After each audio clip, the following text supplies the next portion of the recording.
Interinsertion. Donc c'est un projet qui part d'un constat. On s'est rendu compte qu'il y avait un gros problème chez les 15-25 ans, un problème d'insertion, un problème d'envie. Et l'idée, c'était justement de valoriser ces jeunes. Comment les valoriser? Tout simplement par leur pratique sportive. Et l'idée, c'était justement de prendre ces valeurs qu'ils ont dans leur milieu associatif et dans le sport pour justement après les basculer dans le monde du travail.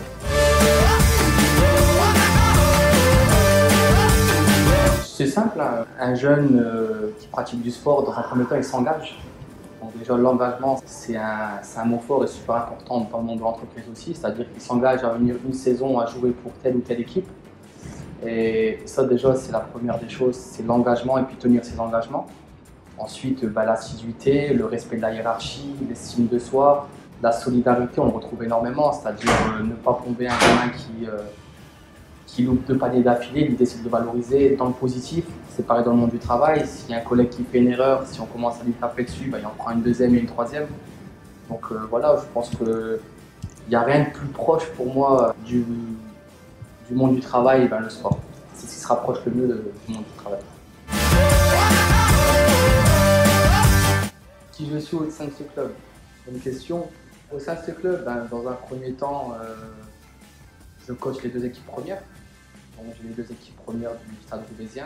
Et parallèlement à ça, je mène plein de projets de solidarité, humanitaire, etc. Donc je suis toujours source de propositions de différents projets. J'aime les défis, j'aime aider.